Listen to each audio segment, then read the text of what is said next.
Hi there. Welcome back.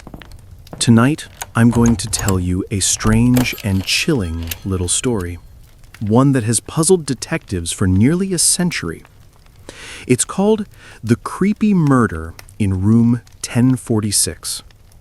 In 1935, a young man checked into the President Hotel with no luggage, leaving behind only a fake name.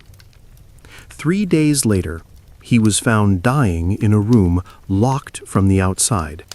And to this day, the mystery of his death remains unsolved.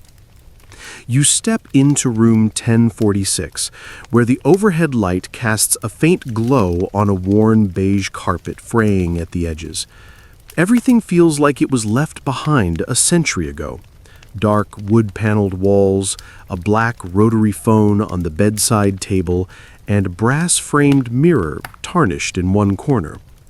The room is empty, so quiet you can almost hear the clock ticking. But something in the air makes your skin crawl, a sense that someone just left or is still watching you. January 2nd, 1935.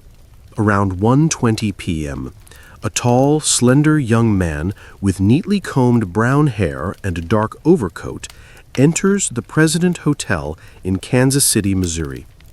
His appearance is clean but modest. He carries no luggage, just a hairbrush, comb, and shaving cream tucked in his coat pocket. He signs the register as Roland T. Owen, claiming to be from Los Angeles. He asks for a quiet room on a high floor and pays in advance for one night. You pause at the door to room 1046. The brass doorknob is cold, and when you turn it, it clicks softly like a whisper. The room is dim, curtains pulled shut, lights off. Only a faint glow spills from the bathroom, casting a narrow beam across the wooden floor. You step inside.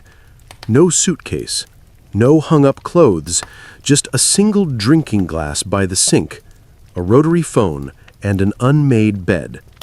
Slept in, but the sheets not pulled back. Roland doesn't leave often. The early days of 1935 are bitter cold in Kansas City, but staff rarely see him wear anything warmer. He stays inside, keeps to himself. Occasionally he orders coffee, often declines housekeeping. When a maid knocks, his voice is low and polite, but distant. Nothing needed. I'm waiting for a friend. Strangely, he keeps the lights off. Roland is often found sitting in near total darkness or under the soft glow of the bedside lamp. Mary Soptic remembers the first time she cleaned the room. It was dim as dusk. Roland sat with his back to her, never turning around. "Just fresh towels," he said quietly. You sit on the edge of the bed. The mattress sags beneath your weight, letting out a faint creak. On the nightstand, there's a crumpled note, face down. You don't unfold it yet. Every detail in the room feels like part of a larger puzzle, except none of the pieces fit together. Back then, hotel staff took notice of Roland quickly.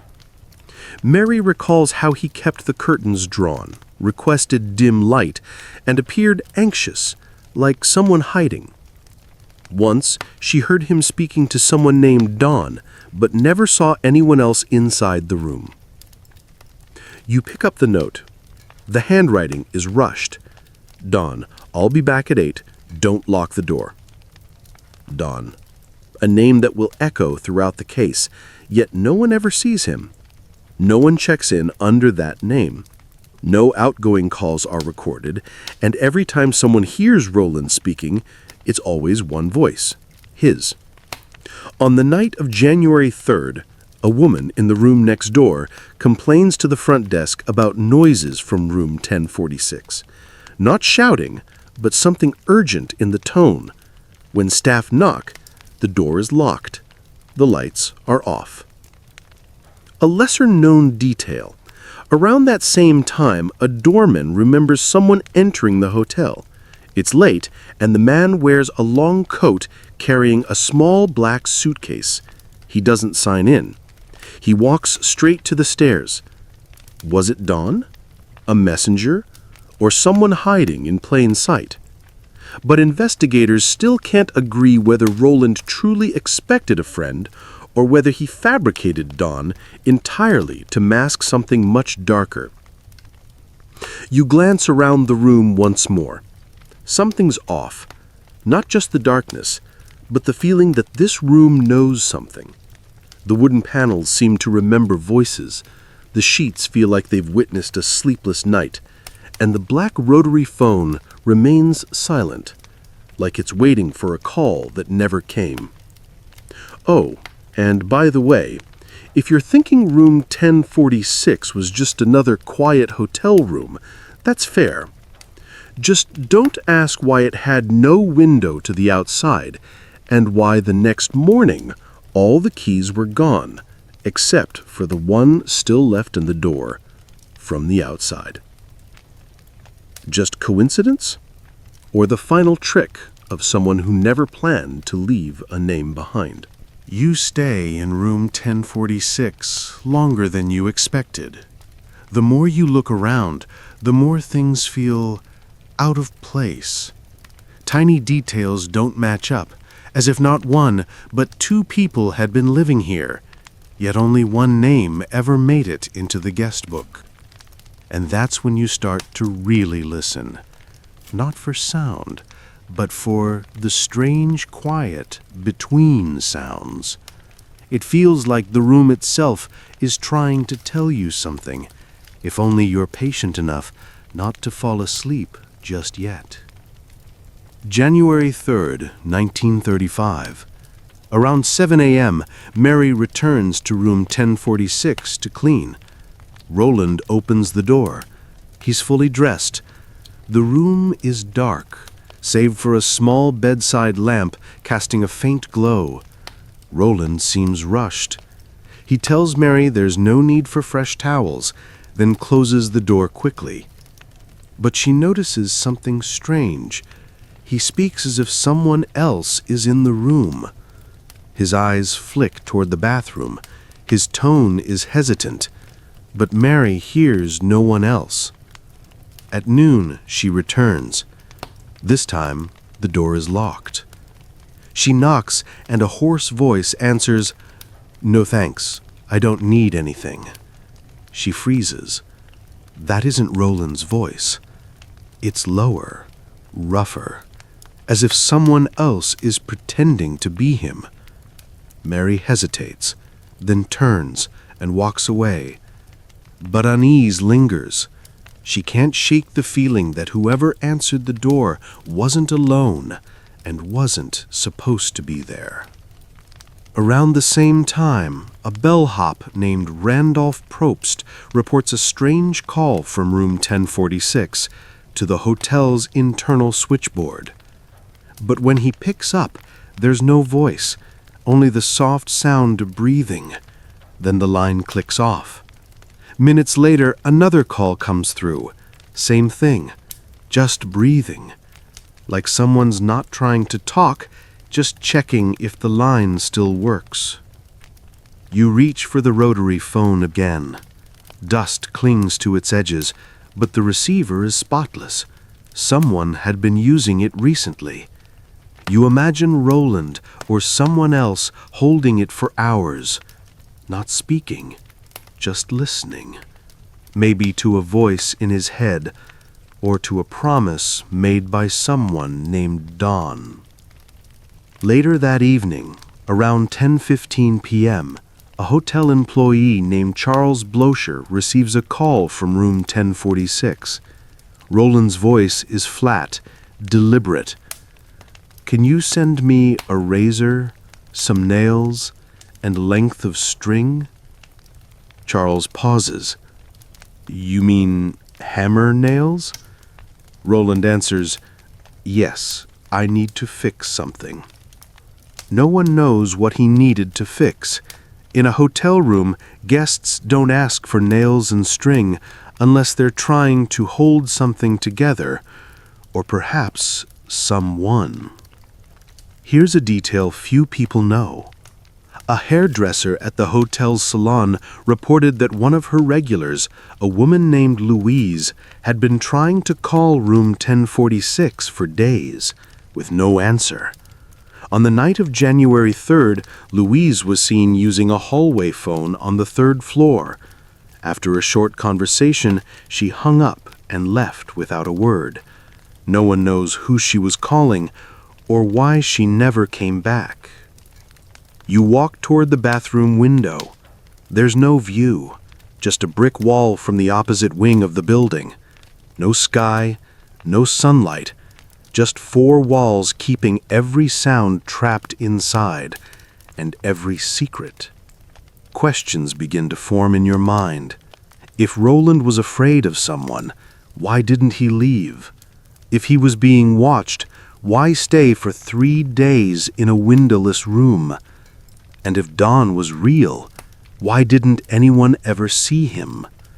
But investigators still can't agree whether Don ever existed or whether he was a fractured piece of Roland's memory, an echo from a failed relationship, or a shadow that never left the corners of the room.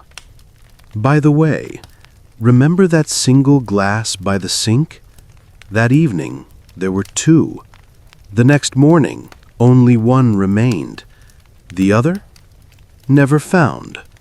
The cleaning staff didn't take it, management never reported it missing, and glasses don't usually walk away by themselves, do they? You lie down on the bed Roland once slept in. The mattress dips. The scent of old cologne and dried sweat lingers faintly. And for a moment, you think you hear a phone ringing. Soft, distant, the click of the rotary dial spinning slowly, each tick like a clock counting down. You're not sure if you just heard something, or if you just remembered something. You wake to the sound of distant knocking somewhere along the 10th floor hallway. The room is still dark, the curtains tightly drawn, and the air inside room 1046 feels heavier than before. It's no longer the gentle silence of a late night. It's the held breath of a space that has seen too much and said too little. The rotary phone remains still. The bedside lamp remains off. And yet, something in the atmosphere tells you something has changed. January 4th, 1935. Around 7 a.m., Mary returns once more with fresh towels. She knocks. At first, no response, but then a voice, barely audible, murmurs, "Come in." She opens the door. The room is nearly pitch dark. The lights are off, the curtains still drawn, but something makes Mary stop in her tracks. Roland is sitting, or more accurately slumped, on the edge of the bed, fully dressed, head down, hair disheveled. He doesn't look like someone who just woke up. He looks more like someone who just gave up. Then she sees it, something dark spreading across the white bedspread. Maybe coffee? Or red wine? Or... no. It's blood. Startled, Mary backs out and alerts the manager. They return moments later with hotel security and unlock the door. This time, they find Roland collapsed on the floor, face down, his hands tied with cord. His head bears heavy blunt force trauma with visible wounds to his temple and side. Blood is smeared on the walls, soaked into the towels, and splattered in the sink. But the strangest thing isn't the violence. It's that Roland is still alive. A staff member asks, "Who did this to you?" Roland opens his eyes briefly and whispers, "No one." Then, "I fell. Against the bathtub. You stand frozen in the middle of the room. That answer doesn't make sense, not even close.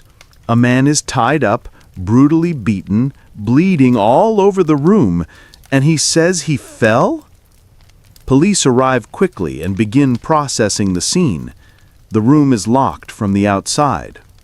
The key is still in the lock. There are no signs of forced entry, no struggle. Nothing seems out of place except a bloodied towel and a drinking glass turned upside down on the table. No weapon, no shoes, no wallet, and the phone cord has been yanked from the wall. Here's something most people overlook. When Roland is examined at the hospital, the doctors note that his stomach is completely empty. No food in over 36 hours. He hasn't eaten. He hasn't made a call. He hasn't asked for help. And yet, when found on the floor, he lies to protect someone. Or something worse than death. You lean over the bedsheet. A faint red handprint remains, even after countless washes.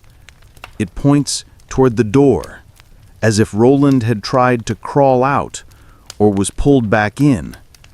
But there are no drag marks, no scratches. Everything is too neat. The hospital report states that his injuries could have rendered him unconscious for hours, but not instantly fatal. So someone left him there overnight while he slowly bled out in silence. That same morning, a mysterious woman calls the hotel asking, "Has Roland T. Owen checked out yet?" The receptionist tells her he's in critical condition at the hospital. She says nothing more. She simply hangs up. And now, things get even stranger. A few days later, a well-dressed man calls the funeral home handling the body. Calm voice, clear instructions. Don't bury him in a pauper's grave. Give him a proper service. I'll cover the expenses. Then he hangs up. No name, no number, no trace. Then flowers arrive at the funeral. Fresh red roses in a simple arrangement. No return address, just a small handwritten note. Love forever, Louise. Louise, that name again. Was she the same woman who called from the third-floor hallway phone? A former lover? A scorned partner? A cover identity? No one ever steps forward to claim the body. No family, no friends, just roses and silence. The investigators still can't agree whether Roland was trying to protect his killer or conceal a truth darker than anything the crime scene revealed. Oh, and here's a lighter moment. One of the older detectives, while examining the room, sighed and said, "If this room could talk, it would have screamed yesterday."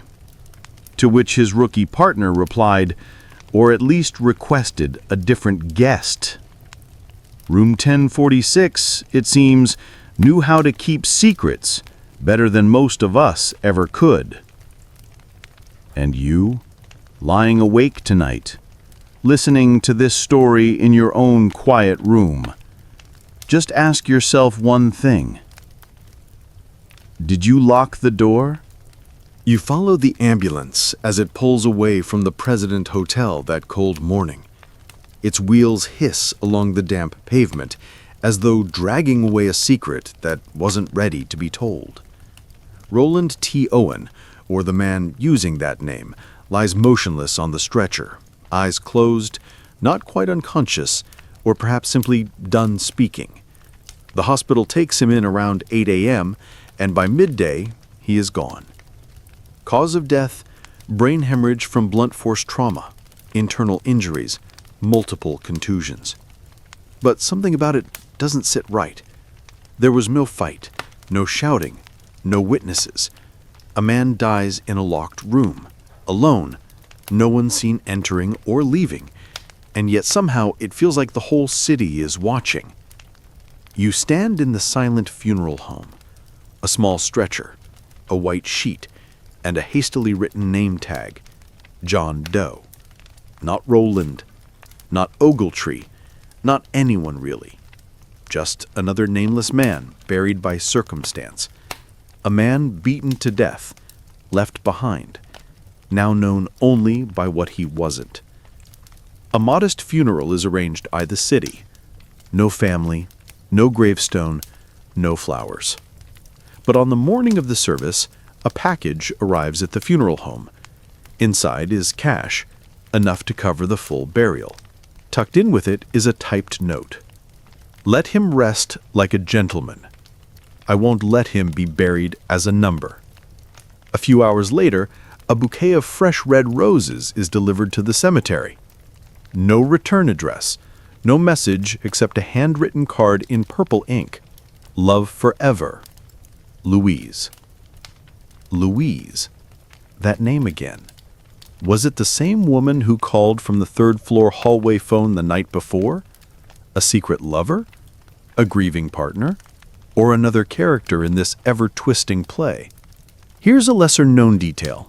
After local papers published details of the strange murder in room 1046, letters flooded in. One caught the attention of police. A woman from Alabama claimed she recognized the man in the photo. She said it was her son.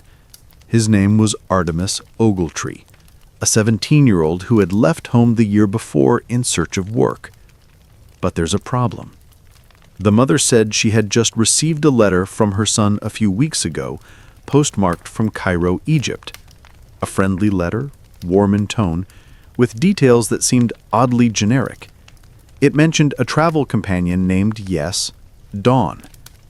You sit at the cold metal desk in the police archives, fingers resting on that same letter. The handwriting is stiff and unfamiliar, like someone trying to imitate someone else's tone. One line stands out. Thank you for not trying to find me. Police found it strange. The mother had never said she was searching. So how would Artemis know, unless he hadn't written it at all? Through handwriting analysis, fingerprints, and confirmation by family members, the man once known as Roland T. Owen is finally identified as Artemis Ogletree, age 17. That's right, 17. Not 30, as most had assumed, not a hardened drifter, just a teenager caught in something far bigger than himself. You wonder who could want to harm a boy so young, and more hauntingly, why was he hiding his identity? Was he running from danger, or was he being forced to disappear? Another strange twist. One of the letters mailed from Cairo was actually postmarked from Chicago, not the Middle East, not even close, and the typing matched that of a receptionist working at a small hotel where a man named Don was reportedly seen. Investigators still can't agree whether Don was Artemis's friend, lover, handler, or something far more dangerous. Someone who pulled strings behind the scenes, crafting letters, sending flowers, and vanishing before anyone could ask too many questions. You stand in room 1046 again, now renovated, the number changed, the walls painted over. But the floor tiles in the bathroom are original, and if you look closely, there's a crack by the sink. A thin, sharp fracture, like a blade's edge etched into porcelain. You wonder if anyone else has seen it, or if it's just been waiting for someone to return and notice the piece that doesn't quite fit. Oh, and did you know this? A private detective named Lex Green once claimed he was hired to follow Roland. He never revealed by whom. Then, just weeks later, Lex vanished on a train to Chicago. Never seen again. A watcher, a watched, and a boy who wrote letters from places he never visited. Seems like 3 different people. But what if they were all the same person? Or what if each of them was just a broken part of a boy who never got the chance to become whole? You exhale slowly. The pieces still don't make sense, but in the dark, they begin to arrange themselves not into a clear picture, but into a silhouette, one that never quite resolves. And as you leave the room, light from the hallway casts a long shadow behind you. You turn. For a second, it looks like someone's sitting on the edge of the bed, but it's just a coat, hung slightly wrong. Or is it? You reopen the case file under the warm glow of a desk lamp. The pages are thin, yellowed with time, rustling like whispers from truths never spoken. There it is, Artemis Ogletree's face staring back at you, younger than you remembered, that mournful gaze, not quite fearful, but something close, like surrender. He's no longer Roland T. Owen, no longer a mysterious drifter in a locked room, just a 17-year-old boy who left home chasing something new and never came back. After his true identity was confirmed, the investigation didn't clarify anything. In fact, the deeper they looked, the more tangled everything became, like reading a novel with its chapters out of order. Someone out there knew exactly what had happened and had deliberately scrambled the pieces. Anonymous calls kept coming. One man phoned a Kansas City newspaper, speaking in a calm, deliberate tone. Police will never find who did it. He betrayed someone he shouldn't have. You pause. He. Betrayed whom? A lover? A guardian? A criminal network? Or, again, that name that never goes away, Dawn. Here's a detail that often gets lost. About a year after the murder, a man entered a public library in New York. He asked to see old newspaper articles about the 1046 case. When the librarian asked why, the man simply smiled and said, "Oh, I used to know him." No name, no ID. He never came back. Another witness, a different hotel staffer, said that days before the attack, a middle-aged man had shown up at the front desk. He didn't book a room. He just stood there and asked, "Has anyone come looking for Dawn?" When told no, the man said, "Well then, everything will stay quiet," and walked out. Quiet. That's the running theme in this case. No screams, no confessions, no suicide note, just silence, and strangers who always seemed to know too much but were never seen again. You flip over one of the case files. On the back of a police report is a scribbled line most people missed. Don't trust any names. Anything can be bought. Was Artemis caught up in something criminal? One theory says he was being used as a lure, part of a scam targeting wealthy men. Another suggests he may have been in a controlling relationship, possibly even trafficked, moving from city to city under someone else's control.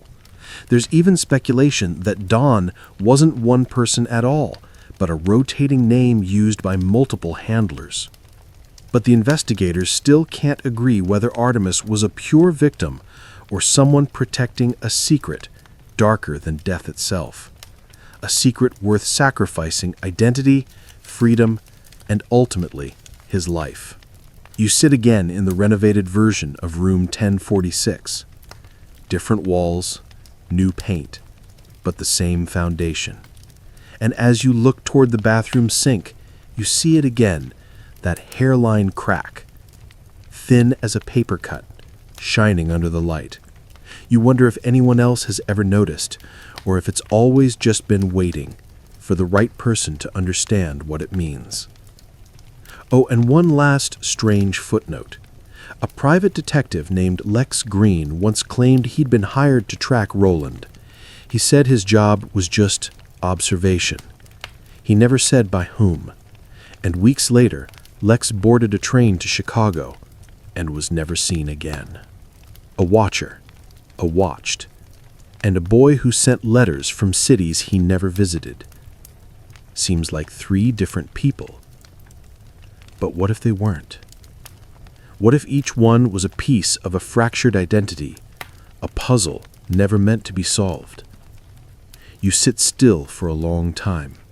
These details don't give answers, but in the silence, they begin to arrange themselves not into a story, but into a shape made from grief, fear, and manipulation, a shape you recognize but can't name. And when you rise from the chair and head for the door, the light from the hallway casts a long, unfamiliar shadow across the carpet. You glance back. For just a second, you think someone is sitting at the edge of the bed again.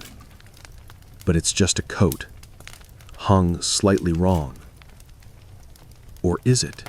You return to the 10th floor hallway after all these years. Everything looks different now. New carpeting, sleek digital room numbers, white ambient lighting, and the faint artificial scent from the central air system. But no matter how many coats of paint have been laid down, no matter how many numbers have been swapped out, you know exactly which door it is. The one that once read, Room 1046. You place your hand on the fresh wood paneling, but it's not the touch that lingers. It's the sound. You still hear the rotary dial ticking in your memory, the midnight knocking from long, empty corridors, and the whisper of someone who never got to tell the truth. Artemis Ogletree is dead, or at least the part of him that the world ever met ended in that room. But the case never ended. In 1936, a year after the murder, the Kansas City Police received an envelope. No return address, no fingerprints, no handwriting, just one line typed on a slip of paper. He got what he deserved. You sit in the hotel lobby, watching people check in and out. They smile. They call taxis. They order breakfast. None of them know that decades ago, this building was the epicenter of one of the strangest, quietest murders in American history. But you remember. You're still trying to find Dawn, or Louise, or a name no one ever said out loud. Years later, a true crime researcher tried to reconstruct the crime scene using old blueprints and testimony. But even with modern tools, they couldn't answer the biggest question. How does someone end up tied, beaten, and dying in a room locked from the outside, with no one seeing anyone come or go? One theory emerged. Maybe Roland wasn't killed all at once. Maybe it took hours, days. Maybe more than one person came and went through a now-removed service corridor. One of those hidden hotel designs from a time when bellhops moved unseen. But even that doesn't explain why he stayed. Why didn't he run? Was it fear? Loyalty? Hope that Dawn would return and forgive him? Here's something else that never made headlines. The telephone in the room had been disconnected twice. Once when Roland was discovered, and again while police were processing the scene. No one remembers pulling the plug the second time, but the wire was cleanly cut.